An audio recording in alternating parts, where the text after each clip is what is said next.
युवक વીજળીના પોલ પર ચડ્યો। મહેસાણાના વિસનગરમાં એક યુવક વીજળીના પોલ પર ચડી ગયો। 1 કલાક સુધી આ યુવકે ધમાલ મચાવી। યુવકની હરકતથી લોકોના જીવ તાળવે ચોંટી ગયા। વિસનગરની વસુંધરા સોસાયટીમાં આ યુવકે આ પ્રકારનો તાઇફો કર્યો। તાત્કાલિક વીજ પ્રવાહ બંધ કરી ક્રેન બોલાવવામાં આવી। ક્રેનથી યુવકને થાંભલા પરથી નીચે ઉતારાયો।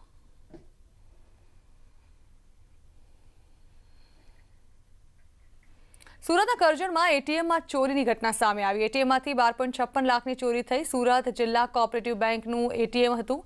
3 તસ્કરો પણ સીસીટીવીમાં કેદ થયા છે। પોલીસે એફએસએલની મદદ લીધી છે। અગાઉ આ જ બેંકના એટીએમમાં ચોરી થઈ હતી। મોરથાણા ગામમાં અગાઉ પણ ચોરી થયેલી છે।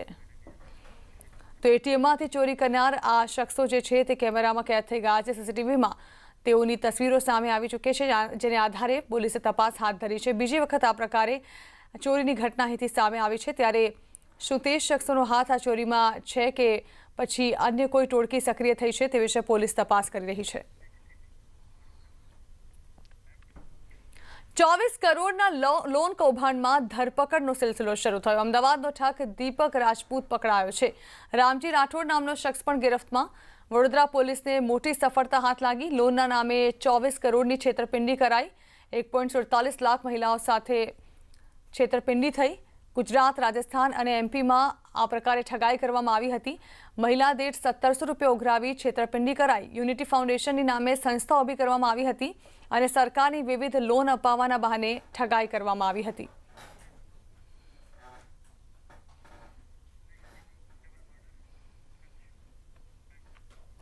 કચ્છમાં ડબલ મર્ડરનો બનાવ સામે આવ્યો। ભુજના નાના દિનાર ગામની ઘટના, જ્યાં હુમલામાં 2 લોકોના મોત થયા, 3 લોકો ઘાયલ થયા।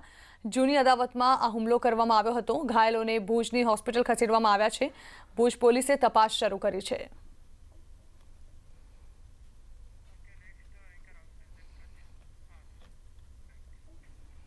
કચ્છમાં નરેડી ગામમાં મકાનમાં આગ લાગી। અબડાસાના નેરેડી ગામની ઘટના, જ્યાં ફટાકડાથી આગ લાગી હોવાનું અનુમાન લગાવવામાં આવી રહ્યું છે।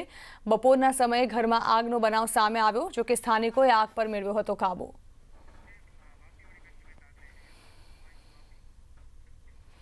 વલસાડના ગુંદલાવ જીઆઈડીસીમાં પણ આગની ઘટના સામે આવી। કંપનીમાં ભીષણ આગ લાગી। વલસાડના ગુંદલાવ જીઆઈડીસી વિસ્તારમાં એક કંપનીમાં ભીષણ આગ લાગી। પ્લાસ્ટિકના દાણા બનાવતી જેપી એન્ટરપ્રાઇઝ નામની કંપનીમાં ભીષણ આગ લાગી। વલસાડ ફાયર બ્રિગેડની ટીમ ઘટનાસ્થળે પહોંચી અને આગ પર કાબુ મેળવવાના પ્રયાસ શરૂ કરાયા। સલામતીના ભાગરૂપે આસપાસના વિસ્તારના લોકોને સાવચેત કરી સલામત સ્થળે ખસેડાયા। ઘટનાને કારણે સમગ્ર વિસ્તારમાં દોડધામ મચી। ખંભાતને પર્યટન સ્થળ તરીકે વિકસાવવા નવાબી સમયના માંડલા તળાવમાં ફુવારા અને બોટિંગ શરૂ કરાયા છે, જ્યારે દરિયા કિનારે ચોપાટીને વિકસાવવામાં આવી છે। ત્યારે મુખ્યમંત્રીએ આજે આ બંને પ્રવાસન સ્થળોનું ઈ-લોકાર્પણ કર્યું હતું। આ પ્રસંગે આણંદના સાંસદ, ખંભાતના ધારાસભ્ય અને જિલ્લા કલેક્ટર ઉપસ્થિત રહ્યા હતા। આ કામગીરી માટે રાજ્ય સરકારે 3 કરોડ 37 લાખની ગ્રાન્ટ અને ખંભાત નગરપાલિકાએ 85 લાખ રૂપિયાનો સહયોગ આપ્યો છે। ખંભાતના મ્યુનિસિપાલિટીના સૌ સત્તાધીશોને આજના અલગ અલગ લોકાર્પણ અને ખાતમુહૂર્તો માટે ખૂબ ખૂબ અભિનંદન અને ધન્યવાદ આપું છું અને હજુ પણ ખંભાતની વિકાસ યાત્રાને ખૂબ આગળ વધારે, ખંભાતની પૂજા ઓજલાની પુનઃસ્થાપિત થાય એ માટે પ્રયાસો કરે। ખંભાત શહેરમાં માનનીય મુખ્યપ્રધાન શ્રી વિજયભાઈ રૂપાણી સાહેબના ઈ લોકાર્પણ પ્રસંગે લગભગ ખંભાત શહેરમાં દિવાળીની ખૂબ જ મોટી ગિફ્ટ આપી છે।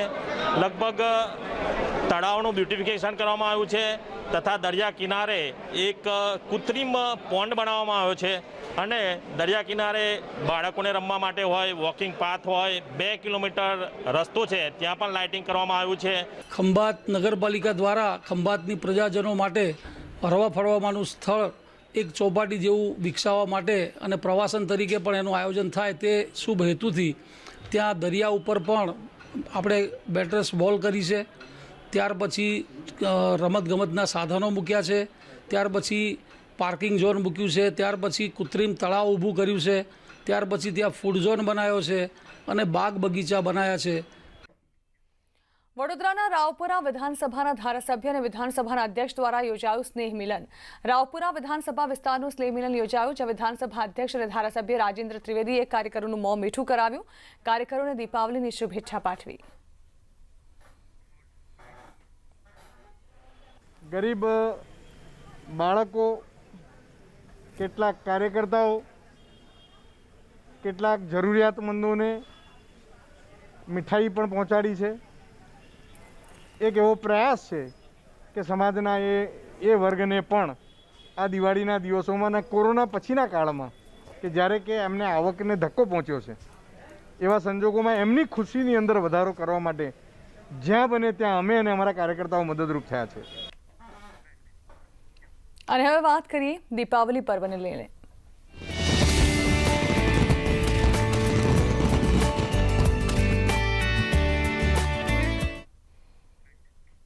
તો આજે કાળી ચૌદસ અને દિવાળીનો અનોખો સંયોગ છે, ત્યારે દિવાળીના તહેવારને લઈને લોકોમાં ખૂબ જ મોટી સંખ્યામાં લોકો ઉમટી રહ્યા છે ખરીદી કરવા માટે।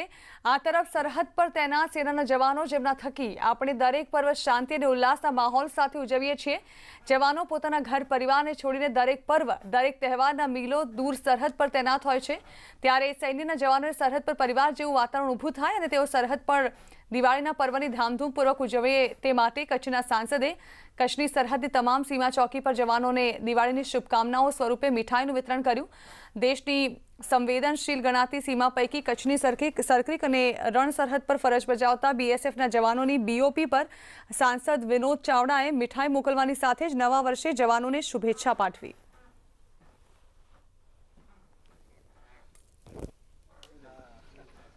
कल ही प्रधानमंत्री जी ने एक ट्वीट किया था कि जो सरहद की रक्षा कर रहे वीर जवान भाई बहन अपने परिवार के साथ जो दिवाली नहीं मना सकते, उनके मान में अपने घर पे एक दिया जलाना चाहिए। मैं भी लोगों से अपील करता हूं और आज ये कार्यक्रम हमें भुज में हमारे बीएसएफ के जवान और अधिकारी के साथ यहाँ पे दीपावली का कार्यक्रम यहाँ हमें संपन्न किया है।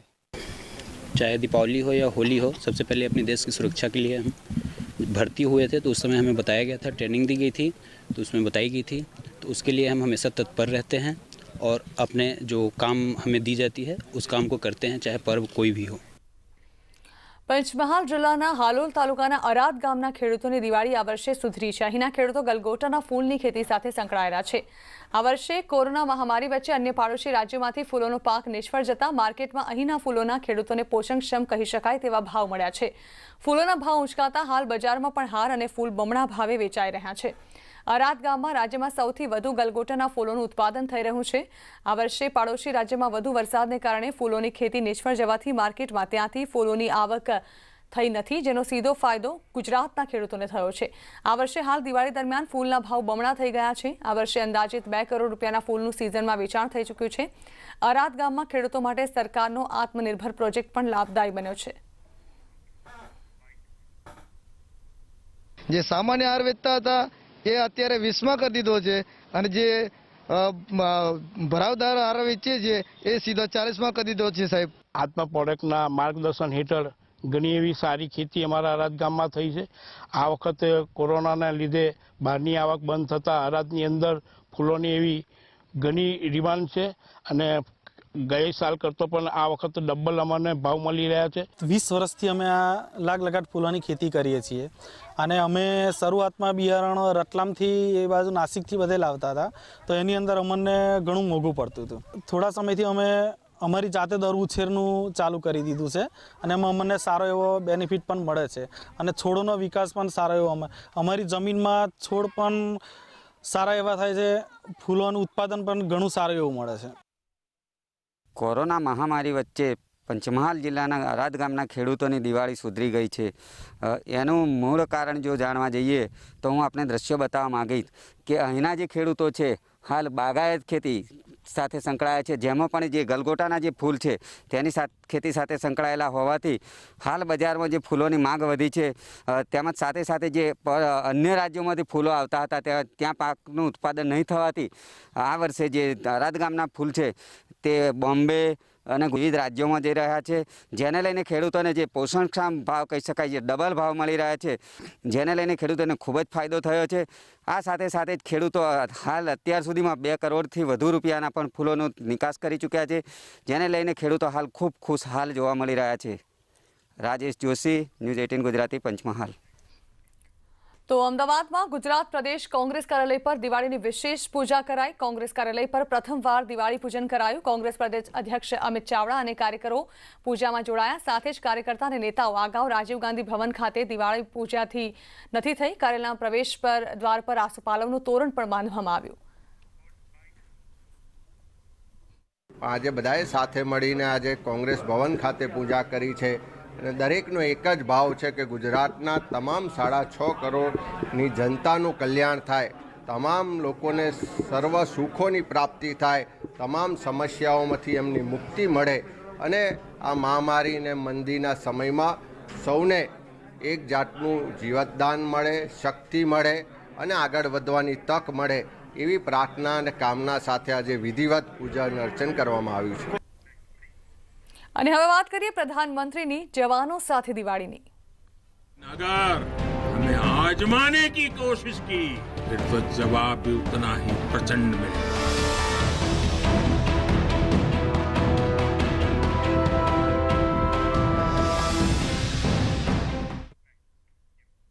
પ્રધાનમંત્રી નરેન્દ્ર મોદીએ ફરી એક વખત દુશ્મન દેશોને ભારતની તાકાત અને વલણનો પરિચય આપ્યો અને કહ્યું કે આજનું ભારત સમજવામાં અને સમજાવવામાં વિશ્વાસ રાખે છે, પરંતુ જો કોઈ છેડવાનો પ્રયાસ કરશે તો જવાબ આપતા પણ નહીં ખચકાય।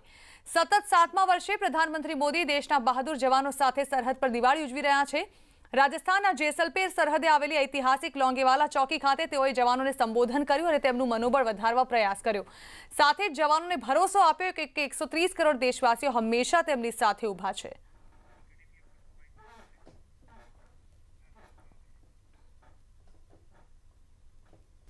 भारत की रणनीति साफ है, भारत की रणनीति स्पष्ट है। आज का भारत समझने और समझाने की नीति पर विश्वास करता है, समझने की भी और समझाने की भी। लेकिन अगर हमें आजमाने की कोशिश की फिर तो जवाब भी उतना ही प्रचंड मिलेगा। साथियों, कोरोना से प्रभावित अपने नागरिकों को विदेशों से सुरक्षित वापस लाने में एयरफोर्स और हमारी नौसेना की भूमिका बहुत प्रशंसनीय रही है। वायुसेना के सहयोग से ही संकट के समय में सैकड़ों टन की राहत सामग्री। તો આ સાથે સમાચારોમાં હાલ રોકાઈશું બ્રેક માટે, પરંતુ બ્રેક બાદ વાત કરીશું કારગિલ યુદ્ધના હીરો અને મહાવીર ચક્રથી સન્માનિત દિગેન્દ્ર કુમારની અમારા વિશેષ કાર્યક્રમ જય હિન્દ સન્માનમાં, જેના ફૂડ પાર્ટનર છે કેબીઝેડ નમકીન અને એસોસિએટ સ્પોન્સર્સ છે લાડકી ડિટર્જન્ટ। બાદ આપનું સ્વાગત છે જય હિન્દ સન્માનમાં। આજે અમે આપને કારગિલ યુદ્ધના હીરો અને મહાવીર ચક્રથી સન્માનિત દિગેન્દ્ર કુમારની શૌર્ય ગાથા જણાવવા જઈ રહ્યા છીએ।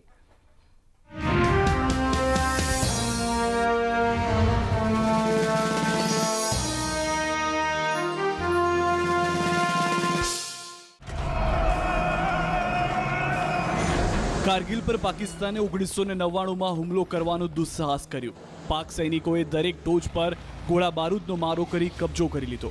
જેમ જેમ બરફ પીગળવા લાગ્યો ત્યાં સુધીમાં દુશ્મનોએ તોલોલિંગ, ટાઈગર હિલ્સ, કાસ્કરથી લઈને દ્રાસ સુધીની પહાડીની ચોટી પર કબજો જમાવી દીધો।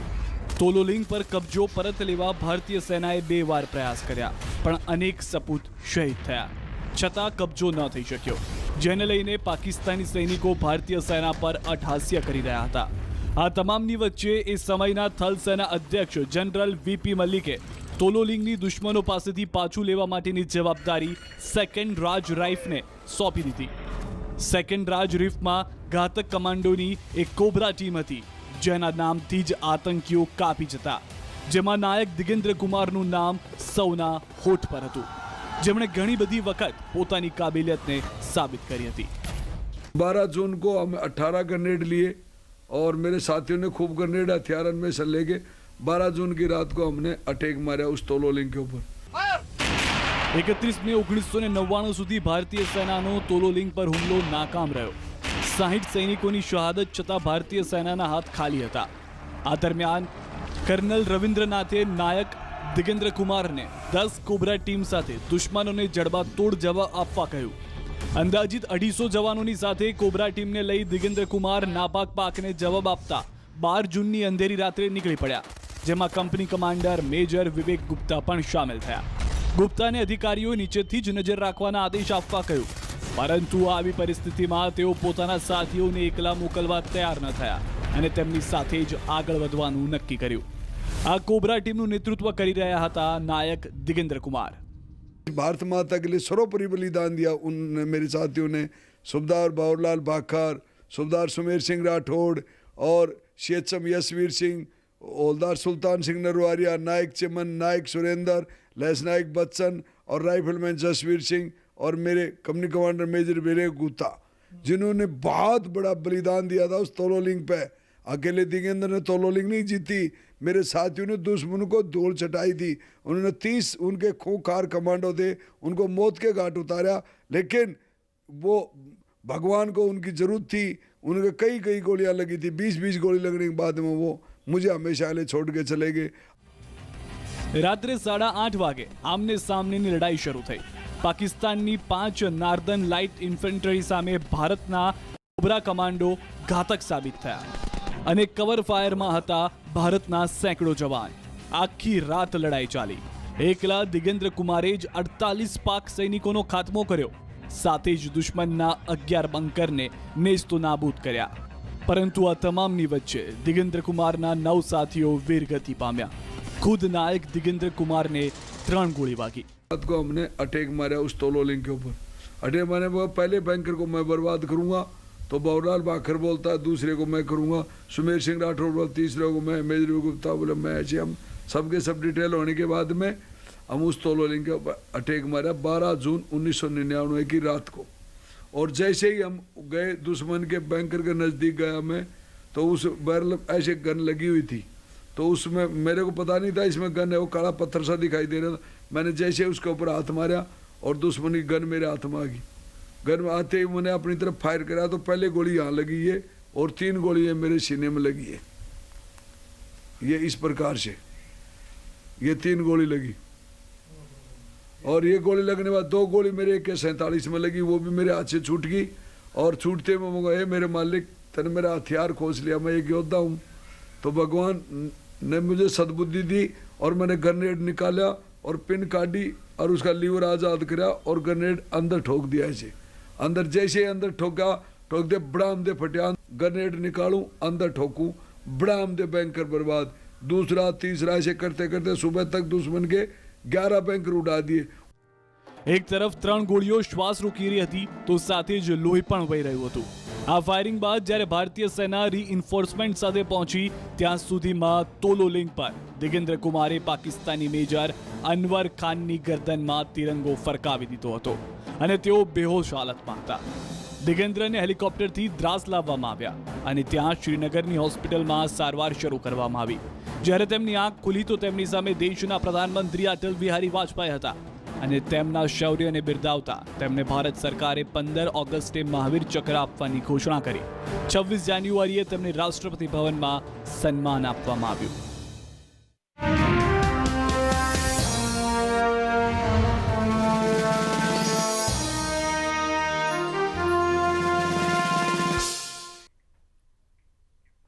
તો જય હિન્દ સન્માનમાં હાલ રોકાઈશ એક વિરામ માટે। આગળ આપણી સાથે જોડાશે ગાયક અપરાજિતા સિંહ। જય હિન્દ સન્માનના ફૂડ પાર્ટનર છે KBZ નમકીન અને એસોસિએટ સ્પોન્સર્સ છે